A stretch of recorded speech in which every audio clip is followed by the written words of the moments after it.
বন্ধুরা, বাংলাদেশের রাজনৈতিক অঙ্গনে এমন কিছু ঘটে গেছে যা অনেকে আন্দাজ করতে পারেননি। নির্বাচনের আগে যে দলটিকে নিয়ে মানুষের প্রত্যাশা আকাশচুম্বী ছিল, আর সেই দলটির পক্ষে জনমত এতটাই প্রবল ছিল যে ক্ষমতায় যাওয়াটাও প্রায় এক প্রকার নিশ্চিত বলেই ধরে নেওয়া হয়। সেই জামায়াতে ইসলামী শেষ পর্যন্ত কাঙ্ক্ষিত ফলাফল অর্জনে শোচনীয়ভাবে ব্যর্থ হয়েছে।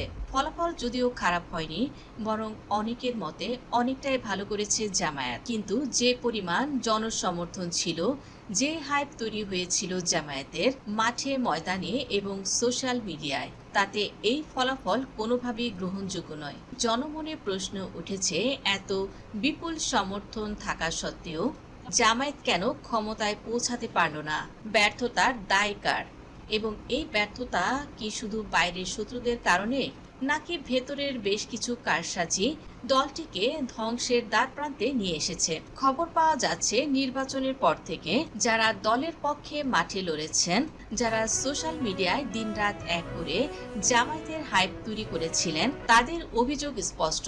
জামায়াতের কেন্দ্রীয় নেতৃত্ব এবং নির্বাচন পরিচালনা কমিটি ভয়াবহভাবে অযোগ্য প্রমাণিত হয়েছে, এবং এই অযোগ্যতার মূলে রয়েছে সিন্ডিকেটবাজি, স্বজনপ্রীতি, এমনকি আর্থিক দুর্নীতি।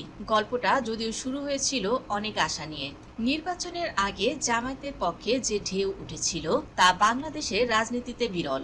সাধারণ মানুষ থেকে শুরু করে শিক্ষিত মধ্যবিত্ত সবাই জামায়াতের দিকে ঝুঁকে পড়েছিল। দুর্নীতিমুক্ত বাংলাদেশ, চাঁদাবাজি মুক্ত সমাজ, সিঙ্গাপুর, দক্ষিণ কোরিয়ার মতো উন্নত রাষ্ট্র করার স্বপ্ন, এসব কথাও মানুষকে আকৃষ্ট করেছিল। কিন্তু স্বপ্ন আর বাস্তবের মধ্যে যে বিশাল তফাৎ, সেটা নির্বাচনের দিন এবং তারপর প্রকটভাবেই ধরা পড়ল। প্রথমে আসা যাক নির্বাচনী কারচুপির প্রসঙ্গে। অভিযোগ উঠেছে যে বিএনপি ব্যাপক ইলেকশন ইঞ্জিনিয়ারিং করেছে, ভোটের ফলাফল পাল্টে দেওয়া হয়েছে। কিন্তু এই কারচুপি ঠেকানোর দায়িত্ব তো জামায়াতেরই ছিল। নির্বাচনের আগে বড় বড় কথা বলা হয়েছিল। শিবিরের সভাপতি গর্জে উঠেছিলেন, কোনো অনিয়ম সহ্য করা হবে না, যে কোনো মূল্যে প্রতিরোধ গড়ে তোলা হবে। হুঙ্কার দেয়া হয়েছিল, এই করবে সেই করবে। কিন্তু বাস্তবে কি হলো? বাস্তবে দেখা গেল শিবির কোনো সেইভাবে শক্তিশালী প্রতিরোধ করতে পারেনি। নির্বাচনের দিন বিভিন্ন কেন্দ্রে কারচুপি হয়েছে, এজেন্টদেরও বের করে দেওয়া হয়েছিল। দুর্বল চিত্তের এজেন্টদের ভুলভাল বুঝিয়ে সরিয়ে দেওয়া হয়, আর জামায়াত সেই সময় বিষয়গুলো চুপচাপ তাকিয়ে দেখেছে।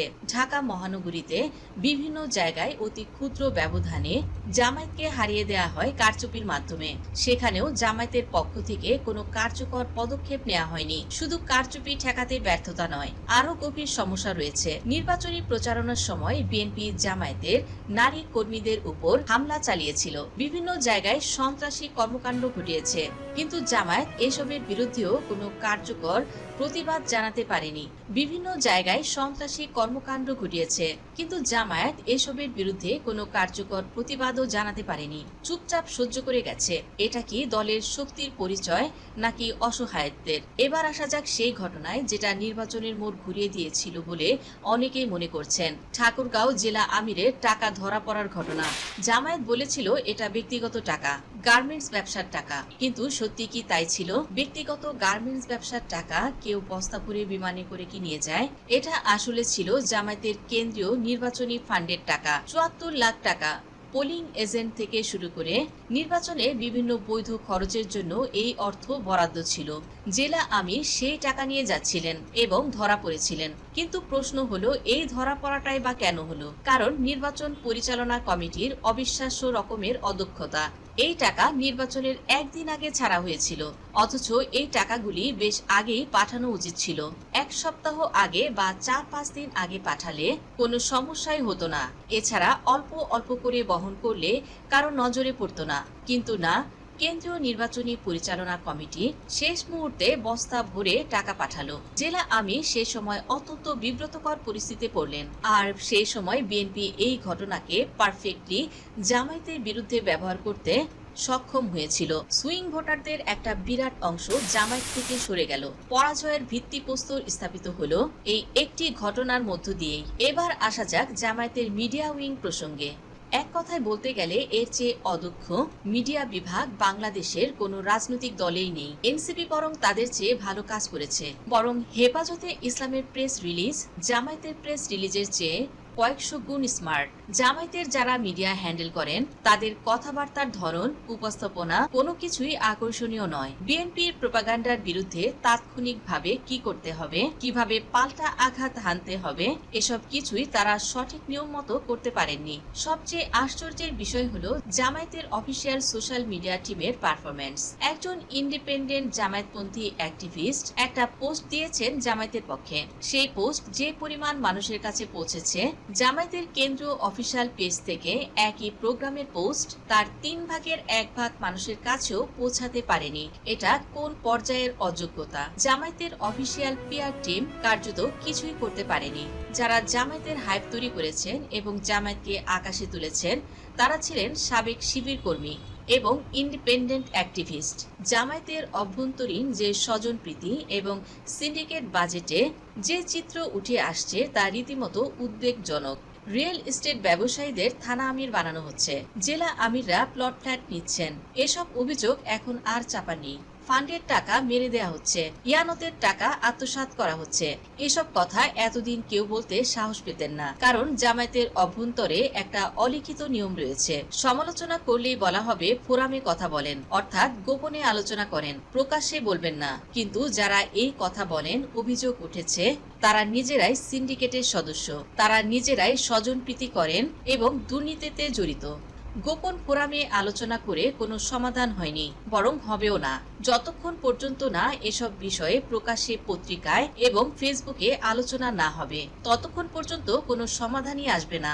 আরেকটা ভয়াবহ চিত্র উঠে এসেছে নির্বাচনী বাজেট নিয়ে। বিভিন্ন জায়গায় জামায়াত এ গ্রেডের আসন ধরেছিল, অর্থাৎ জেতার সম্ভাবনা ছিল সবচেয়ে বেশি, অথচ সেসব জায়গায় পোলিং এজেন্টদের খাওয়া দাওয়ার খরচ নির্বাচনের বেশ কয়েকদিন পরেও বাকি ছিল। এটা কোন পর্যায়ের অব্যবস্থাপনা! নির্বাচন পরিচালনা কমিটি টাকা পয়সা কিভাবে ছেড়েছে, কোথায় গেছে, কে মেরেছে, এসব প্রশ্নের উত্তর কেউই দিচ্ছে না। প্রত্যন্ত অঞ্চলের চিত্র তো আরো হতাশাজনক। এমন এলাকাও পাওয়া গেছে যেখানে সাধারণ মানুষ বসে আছে জামায়াতকে ভোট দেবে বলে, কিন্তু সেখানে জামায়াতের কোনো নেতা পৌঁছাতে পারেননি, অথচ পাশের এলাকায় নেতা আছে। এই সুসময়ে জামায়াত কেন সবার কাছে পৌঁছাতে পারল না? এদিকে বিএনপির ভোটার ছিল কম, নেতা ছিল বেশি। তারা সিস্টেমেটিক ভাবে আওয়ামী লীগের ভোট সহ সবার ভোট টেনে নিয়েছে, তো জামায়াতের লোকজন এভাবে সক্রিয় থাকতে পারেননি। নির্বাচন পরবর্তী সহিংসতা ডেটা কালেক্ট করলেও জামায়াতের অদক্ষতা প্রকটভাবে ধরা পড়েছে। শোনা যাচ্ছে এই দায়িত্ব নাকি দেয়া হয়েছিল বুয়েটের সাবেক এক সভাপতিকে, অথচ তিনি মোবাইল ফোন বন্ধ করে ঘুমিয়েছেন, খোঁজই নেননি যে কার কোন দায়িত্ব আছে। এটা ক্যাডার ভিত্তিক স্বজনপ্রীতির চূড়ান্ত নমুনা। পরিচিত লোককে দায়িত্ব দেওয়া হয়েছিল, যোগ্য লোককে নয়। আমিরের জামায়াত নিজেও এই ব্যর্থতার দায় এড়াতে পারেন না। জামায়াতের মধ্যে অনেকেই বলেন যে এত এক্সপার্ট আছে, এত জ্ঞানীগুণী মেধাবী লোক আছে, কিন্তু বাস্তবতা হলো এই মেধাবী এবং এক্সপার্ট লোকজনগুলো জামায়াতের নীতি নির্ধারকদের কাছে যেতেই পারেন না। নানান সিন্ডিকেট তাদের পথ আটকে রেখেছে, ফলে সিদ্ধান্ত নেন অযোগ্য লোকেরা, আর যোগ্য যারা আছেন তারা বাইরে বসে থাকেন। এই বিশ্লেষণের সঙ্গে আপনিও কি একমত? ভিডিওটি ভালো লাগলে লাইক, কমেন্ট, শেয়ার করুন এবং এমন ইনফরমেটিভ ভিডিও পেতে সাবস্ক্রাইব করুন জেনজি ডেইলি পলিটিক্স। ধন্যবাদ দর্শক সম্পূর্ণ ভিডিওটি দেখার জন্য।